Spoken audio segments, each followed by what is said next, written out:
여러분 안녕하세요. 오늘 밤 우리는 인생이라는 긴 여정의 끝자락, 그 서늘하고도 아름다운 황혼의 문턱에 대해 이야기해 보려 합니다. 지금 창밖은 어떤가요? 어둠이 깊게 내려앉아 세상의 소음이 잦아들고 오직 당신의 숨소리와 이 낮은 목소리만 이 방 안을 채우고 있겠지요. 70이라는 나이, 그것은 마치 겨울숲을 걷는 것과 같습니다. 화려했던 단풍은 이미 지고 없으며 앙상한 가지 사이로 스며드는 차가운 달빛이 발등을 비추는 시간이죠. 이 정적 속에서 우리는 깨달아야 합니다. 우리가 그동안 얼마나 무거운 짐을 지고 이 가파른 고개를 넘어왔는지를 말입니다. 사실 이 나이쯤 되면 마음의 짐을 덜어내지 못하고 그 무게에 짓눌려 어쩌면 살아남지 못할 수도 있습니다. 육체적인 생존이 아니라 영혼의 평온이라는 의미에서의 생존 말입니다. 그러니 편안히 자리 잡기 전에 잠시 시간을 내어 좋아요와 구독을 눌러주세요. 물론 제가 여기서 하는 작업이 정말 마음에 드실 때만요. 그리고 지금 여러분이 계신 곳은 어디인지, 그곳의 현재 시간은 몇 시인지 댓글로 남겨주시면 좋겠습니다. 지구 반대편의 누군가와 같은 달빛 아래서 이 이야기를 나누고 있다는 사실만으로도 우리는 연결될 수 있으니까요. 자, 이제 불을 끄고 잔잔한 백색 소음을 위해 선풍기를 켜셔도 좋습니다. 오늘 밤의 여정을 함께 시작해 볼까요? 저는 김 교수입니다. 어느덧 세상의 바람과 햇살을 온몸으로 맞으며 살아온 지 100년이 넘었습니다. 100살이라는 나이, 어찌 보면 그저 숫자에 불과할지 모르나 이 긴 시간의 강을 건너오며 제가 뼈저리게 깨달은 것이 하나 있습니다. 우리의 인생은 마치 긴 기차 여행과도 같다는 사실입니다. 젊은 날의 우리 기차는 어땠나요? 역마다 멈춰서서 수많은 승객을 태우고 시끌벅적한 소음 속에서 목적지도 모른 채 내달렸습니다. 하지만 70이라는 숫자는 이제 기차가 종착역인 황혼을 향해 서서히 속도를 줄이며 들어서는 시간임을 의미합니다. 그런데 여러분, 여전히 그 객차 안에 모르는 사람들로 가득 채우려 애쓰고 계시진 않나요? 지난 세기를 되돌아보니 우리는 참 많은 착각 속에 살았습니다. 인생의 가장 큰 후회는 돈을 많이 벌지 못한 것이 아니더군요. 가장 큰 실수는 내 기차에 너무 많은 사람을 태우려 애썼다는 것입니다. 정작 나의 영혼을 알아주는 진정한 지기지우는 단 한 명도 없는데 그저 빈자리가 두려워 억지로 채워놓은 인연들이 얼마나 많았습니까? 사실 캄페니언이라는 단어의 어원이 라틴어로 빵, 파니스를 함께 캄 나누는 사람이라는 잡지식은 우리에게 중요한 시사점을 줍니다. 그런데 우리는 빵은커녕 스트레스만 나누는 사람들과 너무 많은 시간을 보냈어요. 황혼이 내려앉은 이 시기, 북적이는 사람들의 소음은 결코 복이 아닙니다. 그것은 그저 혼란일 뿐이며 우리의 소중한 생명력을 갉아먹는 독소일 뿐입니다. 혹시 여러분도 지금 그런 피로감을 느끼고 계시지 않습니까? 만나고 돌아오면 오히려 기운이 쏙 빠지는 무의미한 사교 모임들 말입니다. 가서 하는 얘기라곤 요즘 무릎이 예전 같지 않아라거나 우리 애가 이번에 승진했어. 같은 영혼 없는 자랑질 뿐인데 나를 잊을까 두려워 억지로 붙잡고 있는 그 식어버린 인연들. 솔직히 말해봅시다. 그 모임에서 당신이 빠진다고 지구가 멈추나요? 아니면 그들이 당신의 장례식에서 진심으로 눈물 한 방울 흘려줄 것 같습니까? 아마 조의금 액수나 확인하며 육개장 맛을 품평하고 있을지도 모르죠. 제 말을 부지 깊이 새겨 들으십시오. 70세 이후 여러분의 남은 운명과 평화는 전적으로 여러분 주변의 고요함에 달려 있습니다. 사람이 많으면 기가 흩어지는 법입니다. 낡고 병든 인연을 곁에 두는 것은 마치 흐르지 않는 고인물을 집안에 두는 것과 같아 여러분의 맑은 생기조차 탁하게 만들고 하늘이 주신 수명을 갉아먹습니다. 심리학에서는 이를 선택적 사회정서 최적화 이론 Socio-Emotional Selectivity Theory 이라고 부르기도 합니다. 나이가 들수록 사회적 네트워크의 규모는 줄어들지만 그 질은 더욱 깊어져야 한다는 학술적 논쟁의 핵심이죠. 하지만 이론은 이론일 뿐 현실에서의 우리는 여전히 그래도 예정인데 라며 거절 못하는 바보 같은 짓을 반복합니다. 나에게 맞지 않는 사람을 붙들고 있는 것은 내 인생의 귀한 에너지를 및 빠진 독에 붙는 격입니다. 그것은 외로움을 달래는 것이 아니라 스스로의 운을 가로막는 일입니다. 오늘 저와 함께 여러분의 영혼을 위한 대수술을 시작해 봅시다. 복잡하고 엉킨 인연의 끈을 과감히 놓아버리십시오. 두려워하지 마십시오. 비워야 채워지는 것이 세상의 이치입니다. 잡다한 것들을 모두 떠나보내고 오직 단 2명의 친구만 남겨두십시오. 그것이면 충분합니다. 아니, 오직 그것만이 여러분의 남은 생을 가장 품격 있고 찬란한 황금빛으로 물들이는 비결이 될 것입니다. 그저 숫자만 늘려가는 인맥 관리는 이제 젊은 친구들에게나 맡기세요. 사실 그 친구들도 소셜미디어에서 좋아요 숫자에 목숨 거느라 영원히 털리고 있는 건 매한가지지만요. 우리는 이제 그럴 기력도 시간도 없습니다. 70년 동안 남의 장단에 맞춰 춤췄으면 이제는 내 기차의 기관사로서 조용히 창밖의 풍경을 즐길 권리가 있지 않겠습니까? 자, 이제 마음의 문을 열고 귀를 기울여 주십시오. 우리가 가장 먼저 잘라내야 할 그 독이 되는 관계에 대해 더 깊이 들어가 볼 참입니다. 첫 번째로 우리가 과감하게 잘라내야 할 인연, 그것은 바로 거칠애 뿐인 술친구와 만날 때마다 신세 한탄만 늘어놓는 사람들입니다. 여러분, 70이라는 나이는 인생의 겨울로 들어서는 입구입니다. 인정하기 싫더라도 우리의 육신은 예전 같지 않습니다. 세포의 텔로미어가 짧아지듯 우리의 인내심도 자연스럽게 짧아져야 정상입니다. 남은 시간은 유한하고 우리가 쓸 수 있는 기력은 이미 배터리 잔량 5%가 남은 스마트폰처럼 위태롭습니다. 그런데 이 귀한 시간에 왜 남의 불행을 듣느라 여러분의 소중한 생명을 낭비하십니까? 혹시 여러분은 자신의 영혼이 타인의 감정 배설물을 받아내는 정화조라고 생각하시나요? 제가 100년을 살아보며 깨달은 우주의 이치가 하나 있습니다. 말에는 혼이 실려 있고 소리에는 귀가 담겨 있다는 것입니다.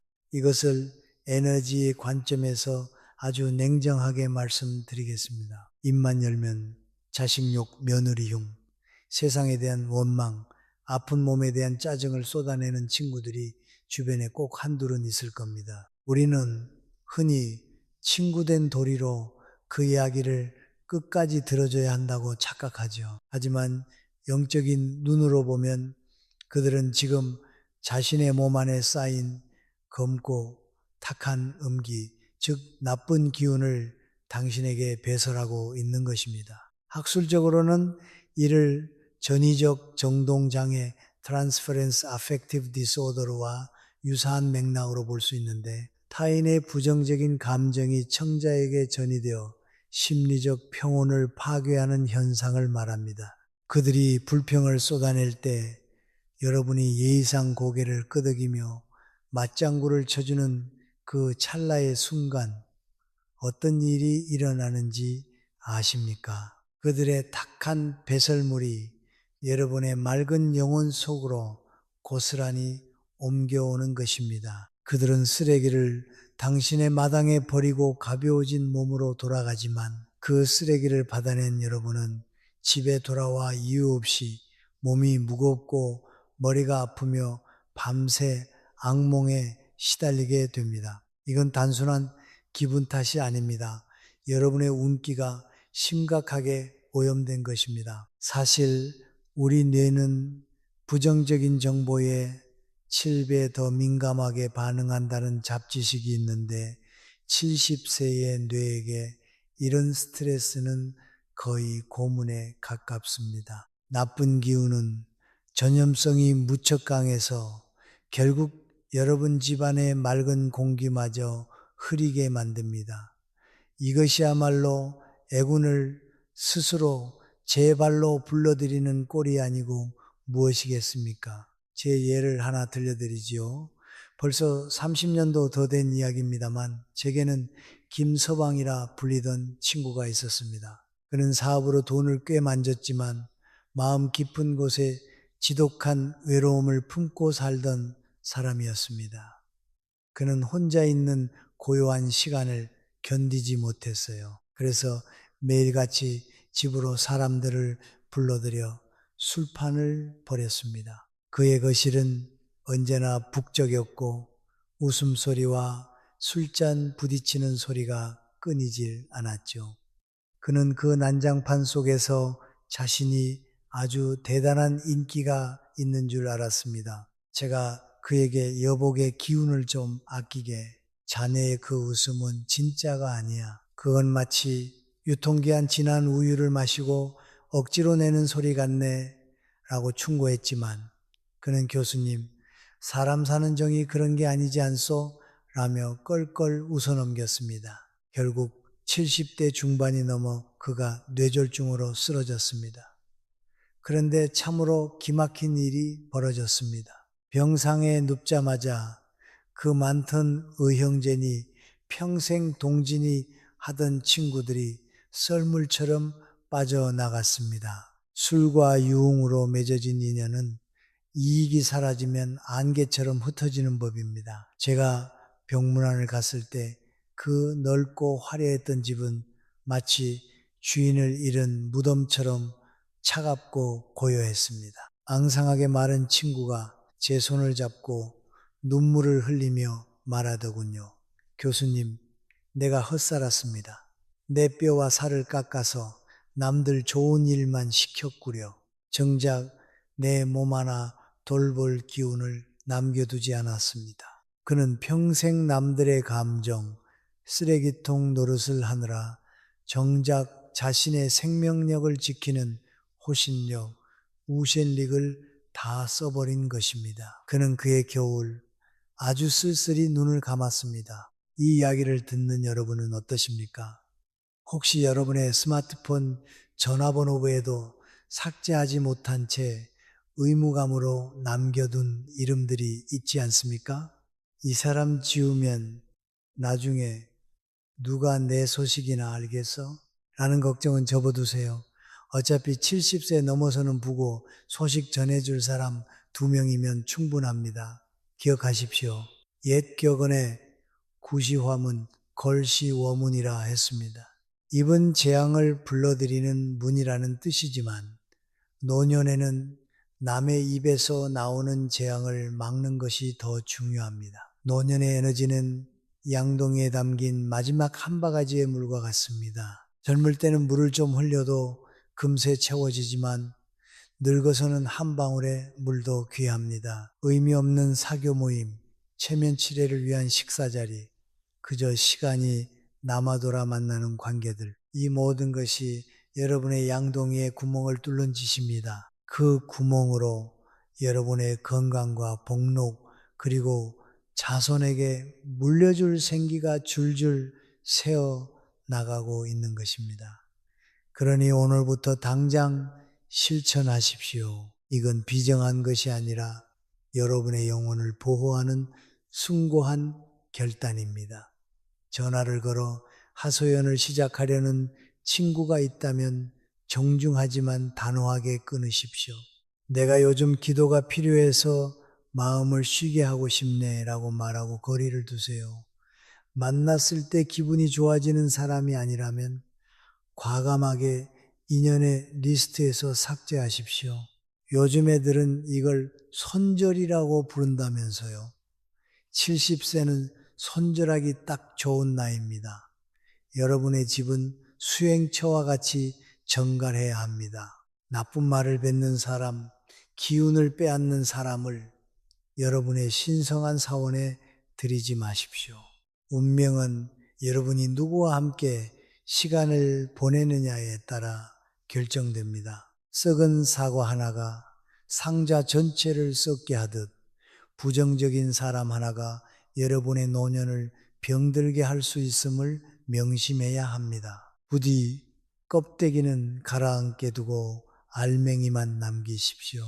그래야 여러분의 남은 생에 맑고 향기로운 복이 깃들 것입니다. 사실 늙어서 제일 무서운 건 귀신이 아니라 만나면 힘 빠지게 하는 에너지 뱀파이어 친구입니다. 그런 친구와 차 한 잔 마실 기운으로 차라리 동네 길고양이와 눈을 맞추는 게 여러분 건강에 훨씬 이롭습니다. 적어도 고양이는 당신에게 자식 자랑이나 병원비 하소연은 하지 않으니까요. 자, 이제 독이 되는 인연들을 속아내어 객실에 여유가 좀 생기셨나요? 비워낸 그 자리에 가장 먼저 모셔야 할 진정한 귀인은 먼 곳에 있지 않습니다. 바로 지금 등 돌리고 누워 코를 골고 있는 그 사람, 혹은 밥상머리에서 쩝쩝거린다고 당신에게 핀잔을 듣던 바로 그 사람입니다. 두 번째로 여러분이 목숨을 걸고 지켜야 할 인연, 그것은 바로 늙은 배우자 혹은 평생을 함께 해온 영혼의 동반자입니다. 그런데 참 이상하죠. 많은 노인이 범하는 가장 어리석은 실수가 무엇인지 아십니까? 남에게는 쓸개라도 내어줄 듯 관대하면서 정작 내 곁을 지키는 배우자에게는 가혹하리만큼 인색하다는 것입니다.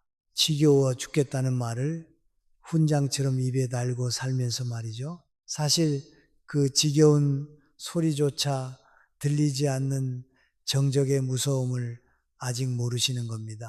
제가 겪은 비극적인 이야기를 하나 해드리죠.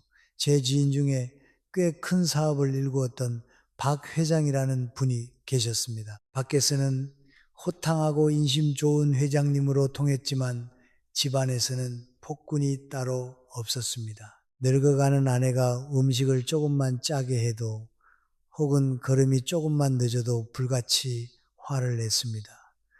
도대체 나이 먹고 할 줄 아는 게 뭐냐며 무시하기 일쑤였지요. 그는 늘 입버릇처럼 말했습니다. 돈은 자기가 벌고 저 여자는 평생 편하게 살기만 했다고 말입니다. 그는 자신의 성공이 오로지 자신의 천재적인 능력 덕분이라고 믿었습니다. 사실 여기서 학술적인 용어를 하나 빌리자면 그는 자기의 저 귀인 편향, self-serving attribution bias의 정점에 서 있었던 셈입니다. 모든 성공은 내 탓, 모든 불편은 남 탓으로 돌리는 그 고약한 신보 말이죠. 그러던 어느 날 평소처럼 아내에게 물 좀 가져오라고 소리쳤는데 대답이 없었습니다. 부인이 부엌에서 쓰러져 심장마비로 세상을 떠난 것입니다. 박 회장은 처음에는 슬퍼하는 듯 했지만 내심 이제 잔소리 안 듣고 자유를 찾았다며 쾌재를 불렀을지도 모릅니다. 하지만 진짜 재앙은 그때부터 시작되었습니다. 아내가 떠나고 정확히 1년 뒤 제가 그의 집을 방문했을 때 저는 쏘스라치게 놀랐습니다. 그 화려했던 집안에 감돌던 온기는 온데간데 없고 마치 폐가처럼 썰렁한 냉기만 가득했습니다. 박 회장은 1년 사이에 10년은 더 늙어버린 몰골로 멍하니 앉아 있었습니다. 그가 떨리는 목소리로 제게 말하더군요. 교수님, 집안에 해가 져버렸습니다. 아무리 보일러를 떼도 뼈가 시립니다. 내 재산, 내 명예, 그 사람이 없으니 다 휴지 조각입디다. 알고 보니 아내가 떠난 후 자식들과의 발길도 끊겼고 집안을 돌보던 보이지 않는 질서가 무너져 내리면서 재산 문제로 소송까지 휘말려 있었습니다. 아내라는 존재가 단순히 밥을 해주는 사람이 아니라 그 집안의 복을 붙들고 있던 거대한 기둥이었음을 뼈저리게 깨달은 것입니다. 하지만 이미 버스는 떠난 뒤였습니다. 여러분, 70세 넘어서 돌싱이 되면 자유로울 것 같나요? 천만에요. 그건 자유가 아니라 길 잃은 어린아이가 되는 것과 같습니다. 골프채는 닦으면서 아내 마음은 닦아줄 줄 모르는 사람들의 최후는 늘 이토록 시립니다. 이것을 에너지, 즉 기의 이치로 설명해 드리겠습니다. 부부란 무엇일까요? 이 우주에서 가장 강력한 음양의 결합입니다. 젊을 때는 사랑과 정욕으로 살지만 늙어서의 부부는 서로의 생명을 지탱하는 상호조절적 항상성, co-regulatory homeostasis의 핵심입니다. 사실 재밌는 잡지식이 하나 있는데 오래된 부부는 서로의 심장 박동수와 호흡 리듬이 동기화된다고 합니다. 곁에 있는 것만으로도 서로의 생체 시계를 조절해 준다는 뜻이죠. 여러분의 배우자는 여러분 인생의 모든 굴곡을 공유하는 유일한 목격자입니다. 이것은 엄청난 영적 힘을 가집니다. 내가 젊은 날 얼마나 찬란했는지, 우리가 얼마나 험한 고개를 넘어왔는지 기억해 주는 사람이 곁에 있다는 것 자체가 여러분의 존재를 이 세상에 단단히 묶어두는 뿌리가 됩니다. 그런데 늙어서 배우자를 구박하고 미워하는 것은 내 집의 기둥을 스스로 도끼로 찍어내는 것과 같습니다. 배우자에게 쏟아내는 독설과 짜증은 집안의 공기를 갈기갈기 찢어 놓습니다. 집안에 흐르는 기운, 즉 가운, 이 찢어지면 어떻게 될까요? 그 틈으로 병마가 들어오고 그 틈으로 재물이 새어나갑니다. 풍수지리를 따지며 수맥을 찾을 필요도 없습니다. 머리가 하얗게 센 두 노인이 서로의 등을 긁어주고 말없이 차 한 잔을 나누는 그 평화로운 광경, 그것이야말로 세상에서 가장 강력한 풍수이자 나쁜 기운을 막아내는 최고의 부적입니다. 예부담, 부부함 가와담, 후후 허허 자허 전리라단, 부부가 화합해야 집안이 이루어진다는 이 평범한 진리가 100년을 살아보니 가장 지키기 어려운 고난도 수행이더군요. 그러니 오늘부터 태도를 완전히 바꾸십시오. 이건 상대를 위한 봉사가 아닙니다. 여러분, 자신의 말년을 위한 치밀한 생존 전략입니다. 아내의 주름진 얼굴에서 남편의 구분 등에서 부처를 보시고 예수를 보십시오. 그들이 둔해지고 깜빡깜빡하는 것은 여러분을 괴롭히기 위함이 아닙니다. 그저 세월의 파도를 함께 맞으며 낡아진 전우일 뿐입니다. 낡은 배일수록 못질을 함부로 하면 가라앉는 법이죠. 혹시 남편이 똑같은 얘기를 10번 넘게 한다고 짜증나시나요? 그냥 아이고 우리 영감님 기억력은 여전하시네 하고 웃어주세요. 어차피 당신도 아까 둔 안경 어디 있는지 모르시잖아요. 지금 당장 실천할 수 있는 비법을 드리겠습니다. 욱하는 화가 치밀어 오를 때 입을 꾹 다물고 속으로 3번만 외치십시오. 이 사람이 내 생명줄이다. 이 사람이 내 복덩이다. 과거의 서운함이 떠오를 때마다 그것을 억지로 끄집어내어 현재의 시간을 오염시키지 마십시오.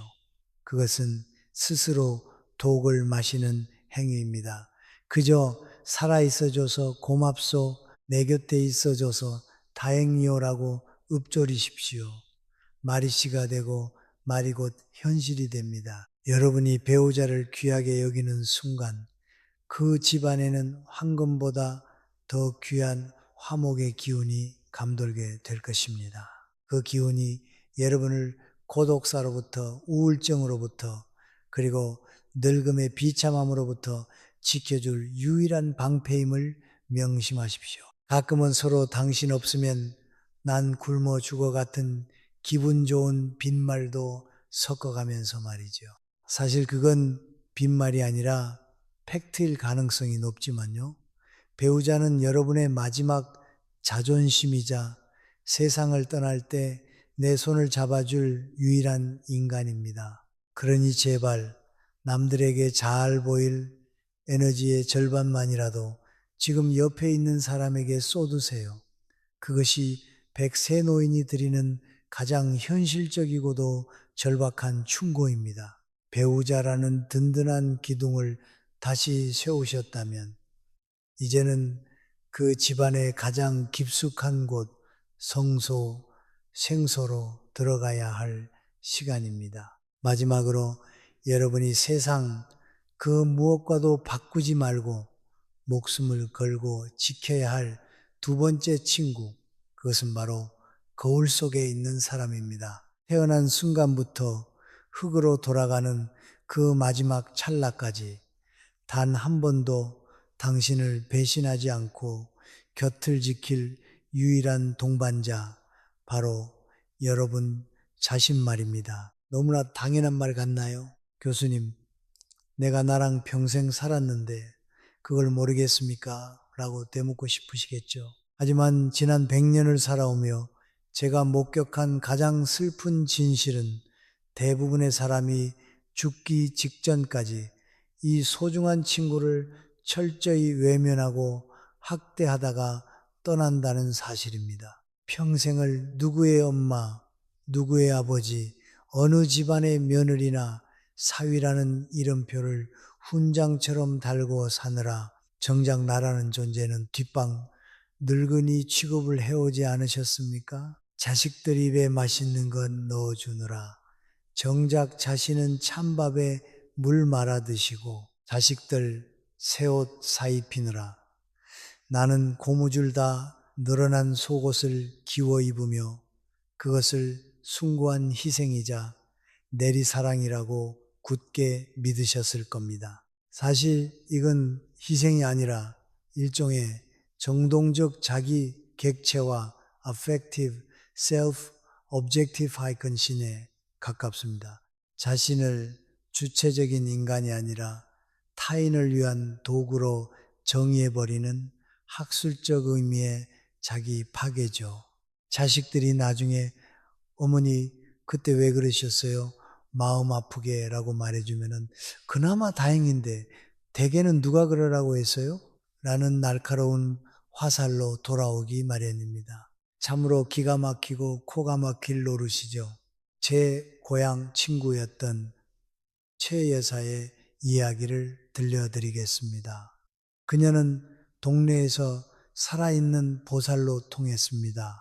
평생 남편의 고약한 술주정을 다 받아주고 병석에 누운 시부모님 병수발을 20년 넘게 들었으며 아들 둘을 없는 살림에 유아까지 보내며 헌신했습니다. 그녀의 입버릇은 항상 나는 괜찮다, 나는 아무거나 먹어도 배부르다였습니다. 그녀는 자신의 몸을 돌보는 것을 사치라고 여겼고 자신의 감정을 살피는 것을 죄악이라 여겼습니다. 사실 우리 몸의 세포가 대략 37조 개 정도 되는데 그 세포 하나하나가 주인님의 이런 푸대접을 받으며 얼마나 서러웠을까요? 참고로 인간의 몸에는 연필구, 영자루를 만들 수 있는 탄소가 들어있다는 잡지식이 있는데 최 여사는 그 귀한 탄소로 자식들 뒷바라지하는 연필 노릇만 하다가 달아 없어진 셈입니다. 그녀가 70에 접어들어 남편을 먼저 보내고 이제 좀 숨 좀 돌리며 살아보려나 싶던 그때 그녀에게 덜컥 위안 말기 판정이 내려졌습니다. 평생을 바쳐 키운 아들들은 어땠을까요? 병실 앞에서 병원비 분담 문제로 서로 목소리를 높여 싸우기 시작했고, 심지어 큰아들은 어머니는 왜 평소에 건강관리도 안 해서 우리에게 이런 짐을 지우시냐며 짜증을 냈습니다. 병실에 누워 앙상하게 마른 최 여사가 죽기 며칠 전 제 손을 잡고 피를 토하듯 말했습니다. 교수님, 나는 자식들이 나를 버린 게 슬픈 게 아닙니다. 가만히 생각해 보니 나를 가장 먼저 버린 사람은 바로 나 자신이었습니다. 내가 나를 귀하게 여기지 않는데 세상 천지 그 누가 나를 귀하게 여겨주겠습니까? 내 몸한테 너무 미안해서 눈물이 멈추질 않아요. 그녀는 평생 자신을 한여처럼 부려먹었고 결국 그녀의 영혼도 주인인 그녀를 떠나버린 것입니다. 이건 단순한 불효의 이야기가 아닙니다. 우주의 냉혹한 법칙입니다. 옛 격언에 애기자 복지본 아이끼저 후지분이라 했습니다.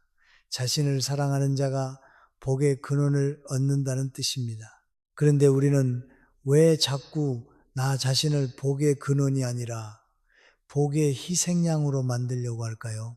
혹시 여러분도 지금 냉장고 구석에 밝힌 유통기한 임박한 반찬부터 처리하느라 배를 채우고 계시진 않나요? 그거 먹는다고 지구 환경이 살아나지 않습니다. 당신의 위장은 쓰레기통이 아닙니다. 이것을 기타의 관점에서 설명해 드릴게요. 여러분의 육체는 여러분의 영혼이 머무는 신성한 성전 생殿입니다. 그런데 이 성전을 청소하지도 않고 좋은 음식을 공양하지도 않으며 늘 못났다 늙었다 아프다며 비난의 화살을 쏘아대면 어떻게 되겠습니까? 자신을 학대하는 마음은 강력한 살기 사태화되어 내면의 생명력을 스스로 파괴합니다. 내가 나를 홀대하면 내 몸을 감싸고 있는 보호막인 오라가 찢어집니다. 그 찢어진 틈으로 병마가 들어오고 가난이 들어오고 지독한 고독이 스며드는 것입니다. 많은 노인이 겪는 원인 모를 통증과 우울증은 사실 오랫동안 무시당한 내면의 아이가 지르는 비명 소리입니다. 그러니 부디 오늘부터는 삶의 방식을 완전히 뒤집으십시오. 자식에게 줄 유산을 아껴서 비싼 보약을 지어 드시라는 뜻이 아닙니다. 마음가짐의 혁명이 필요합니다. 진정한 건강은 약병 속에 있지 않습니다. 마음의 고요와 자존감에서 나옵니다.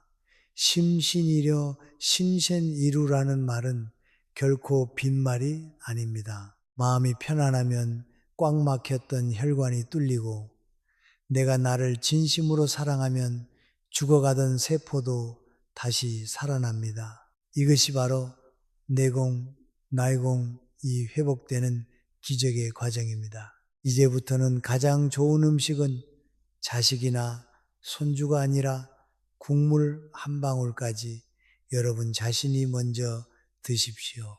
옷장 속에 아껴둔 언젠가 좋은 날 입어야지 했던 그 옷을 지금 당장 꺼내 입으십시오. 남에게 보이기 위해서가 아닙니다. 거울 속에 당신에게 예우를 갖추기 위해서입니다. 사실 그 좋은 날은 영원히 오지 않거나 아니면 당신이 병원 환자복을 입었을 때 자식들이 처분하려 꺼낼 때나 올 겁니다. 얼마나 억울합니까? 명품 가방 모셔두지 말고 시장 갈 때라도 들고 나가세요. 콩나물 1,000원어치 깎으면서 명품 가방 들고 있으면 그게 바로 노년의 수확이 아니겠습니까? 하루에 한번 조용히 눈을 감고 자신의 가슴에 손을 얹으십시오. 그리고 다정하게 말을 거십시오. 70년, 80년이라는 긴 세월 동안 이 험한 세상을 버텨내느라 고생한 나의 심장에게, 닳아버린 무릎에게, 주름진 손에게 진심으로 사과하고 감사하십시오. 고생했다, 미안하다, 그리고 정말 사랑한다.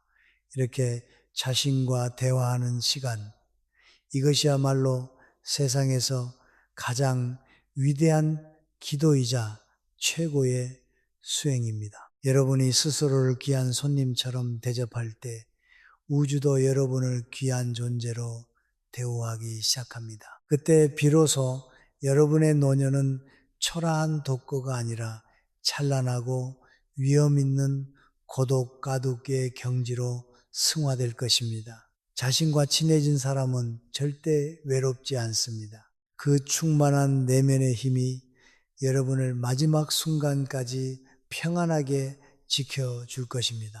자, 이제 우리는 마음의 방향을 완전히 돌려야 합니다. 지금까지 우리가 무언가를 더 채우고 더 움켜쥐려 했던 그 필사적인 안간힘을 이제는 내려놓고 진정한 평온으로 들어가는 문을 열어야 할 때입니다. 100년을 살아온 제가 여러분께 드리는 마지막 처방은 바로 빼기의 미학입니다. 인생의 전반전이 무엇이든 배우고 쌓아 올리는 더하기의 싸움이었다면 70 이후의 후반전은 철저한 비움의 기술에 달려 있습니다. 많은 분이 불안해 하시더군요. 교수님, 다 버리고 나면 무엇이 남습니까? 너무 허전하지 않겠습니까? 라고 묻습니다. 하지만 기억하십시오. 노지의 도덕경에 나오는 지혜처럼 그릇은 비어 있어야 무언가를 담을 수 있는 법입니다. 꽉 차 있는 컵에는 아무리 귀하고 향긋한 차를 부어도 그저 넘쳐 흐를 뿐이죠. 여러분의 삶도 마찬가지입니다. 불필요한 인연, 캐캐 묵은 물건, 부질없는 욕심으로 가득 차 있으면 정작 노년에 정말로 필요한 맑은 생기와 복록이 들어올 자리가 없습니다. 지금 당장 스마트폰을 켜보세요. 그리고 지난 1년 동안 단 한 번도 목소리를 섞지 않은 이름들, 그저 체면 때문에 혹은 누군지 기억조차 나지 않아 남겨둔 이름들을 과감하게 지우십시오. 아니, 도대체 주유소 김씨나 2010년 동창회 총무번호를 왜 아직도 가지고 계신 겁니까? 그분들이 당신의 외로움을 달래주나요? 아니요. 그저 명절에 스팸 문자나 보내올 뿐입니다. 이런 이름들을 정리하는 것은 인연을 끊는 비정한 행위가 아니라 엉킨 실타래를 잘라내어 기운의 소통을 원활하게 만드는 일종의 인간관계 풍수지리와 같습니다. 만나지 않아도 되는 모임, 가기 싫은 경조사, 내키지 않는 술자리를 단호하게 거절하십시오. 아니요 라고 말하는 것은 무례한 것이 아니라 나의 남은 시간을 보호하는 가장 품위 있는 방패입니다. 관계의 가지치기를 할수록 여러분의 영혼이 숨 쉴 수 있는 여백은 넓어집니다. 사실 우리 뇌에는 디폴트 모드 네트워크라는 시스템이 있는데 아무런 방해 없이 멍하니 있을 때 오히려 뇌가 가장 활발하게 자신을 정리하고 창의적인 상태가 된다는 잡지식이 있습니다. 학술적으로는 이를 노년 초월, 게로 트랜센덴시의 단계로 가는 준비 과정이라 볼 수 있습니다. 물질적이고 사회적인 가치에서 벗어나 좀 더 우주적이고 내면적인 가치로 시선을 돌리는 것이죠. 그리고 가장 중요한 것, 바로 고독을 바라보는 눈을 바꾸셔야 합니다. 많은 노인이 외로움이라는 감옥에 갇혀 스스로를 괴롭힙니다. 하지만 제가 분명히 말씀드리건대 외로움과 고독은 하늘과 땅 차이입니다. 외로움이란 남이 나를 찾아주지 않아 비참해하는 타인의 관심에 목말라하는 거지와 같은 마음 상태입니다. 하지만 고독은 다릅니다. 고독은 타인이 없어도 스스로 충만한 상태, 홀로 있는 시간을 즐길 줄 아는 제왕의 마음입니다. 이것을 저는 고독한 황홀경이라 부릅니다. 70이 넘으면 우리는 누구나 혼자가 됩니다. 이건 형벌이 아니라 신이 주신 마지막 안식년 선물입니다. 아침에 일어나 홀로 차를 우리는 시간을 처량하다 여기지 마십시오. 첫 잔에서 피어오르는 김을 바라보며 창밖에 구름이 흘러가는 것을 지켜보는 그 순간 여러분은 절대 혼자가 아닙니다. 여러분은 지금 거대한 대자연과 마주 앉아 은밀한 대화를 나누고 있는 것입니다.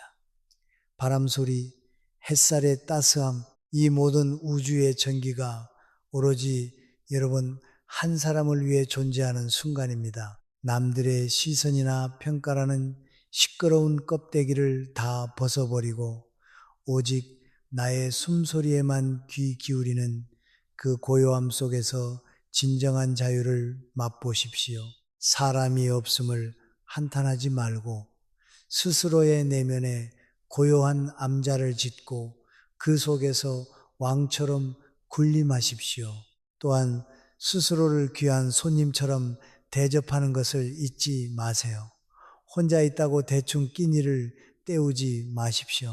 찌그러진 냄비째로 라면을 드시거나 짝이 맞지 않는 그릇에 밥을 담지 마세요. 가끔은 편의점 도시락을 드시더라도 예쁜 접시에 옮겨 담고 마치 미슐랭 쌈스타 식당에 온 것처럼 우아하게 포크를 드세요. 그게 바로 자신에 대한 예우입니다. 옷도 마찬가지입니다. 아무도 안 본다고 목 늘어난 티셔츠만 입지 마시고 가끔은 거울 속에 나에게 오늘 참 멋지시네요. 김 선생님하고 인사하며 단정한 셔츠를 받쳐 입으십시오. 내가 나를 귀빈으로 대우하면 우주의 좋은 기운도 이곳에 귀한 분이 계시는구나 하며 여러분의 뜰 안으로 모여듭니다. 이제 오늘 밤 여러분께 작은 숙제 하나를 드리겠습니다. 잠자리에 들기 전 딱 10분만 텔레비전을 끄고 고요히 앉아 보십시오. 그리고 마음속으로 2번의 깊은 감사를 전하십시오. 첫 번째는 밉고 곱고를 떠나 내 인생의 긴 여정을 함께 해주었던 배우자에게 혹은 이제는 가슴속 그리움으로 남은 그 사람에게 함께 해줘서 정말 고마웠소라고 전하십시오. 그 용서와 감사가 여러분의 가슴에 맺힌 응어리를 풀어줄 최고의 해독제가 될 것입니다. 두 번째는 70년, 80년의 모진 풍파를 견디며 단 한순간도 멈추지 않고 뛰어준 여러분 자신의 심장에게 그리고 이 낡고 병든 육체에게 정말 고생 많았다. 버텨줘서 고맙다라고 쓰다듬어 주십시오. 가끔은야, 심장아, 너 어제 그 매운 짬뽕 먹었을 때 정말 힘들었지? 미안하다 같은 농담도 건네면서 말이죠. 인생은 흐르는 물과 같습니다. 거센 계곡을 지나온 물일수록 하류에 닿으면 더욱 깊고 넓고 고요하게 흐르는 법입니다. 여러분의 남은 생이 그 잔잔한 강물처럼 평화롭기를 세상의 짐을 모두 내려놓고 오직 나 자신과 나의 동반자라는 두벅과 함께 가장 아름다운 석양을 맞이하기를 간절히 소망합니다. 비우고 홀로 서십시오. 그때 여러분의 노년은 그 어떤 보석보다 찬란하게 빛날 것입니다. 이제 모든 이야기를 마칠 시간이군요.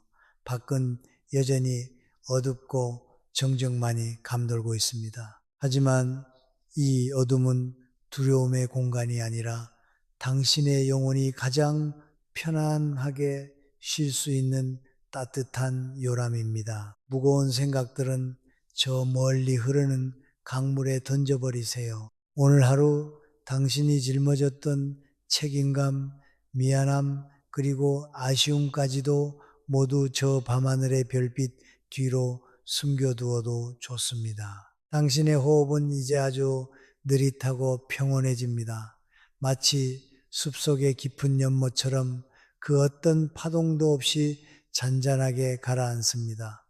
괜찮습니다. 당신은 충분히 잘 살아왔고 충분히 아름다운 영혼을 가졌습니다. 이제는 아무 걱정 없이 그저 우주의 부드러운 품에 안겨 깊은 잠의 바다로 항해를 떠날 시간입니다. 당신의 꿈속에는 향기로운 꽃길과 따사로운 햇살만이 가득하기를, 그리고 내일 아침 눈을 떴을 때 세상이 선물처럼 당신을 반겨주기를 기도합니다. 아주 부드럽고 따뜻한 온기가 당신의 발끝부터 머리끝까지 감싸 안는 것을 느끼며 이제는 평안히 눈을 감으세요.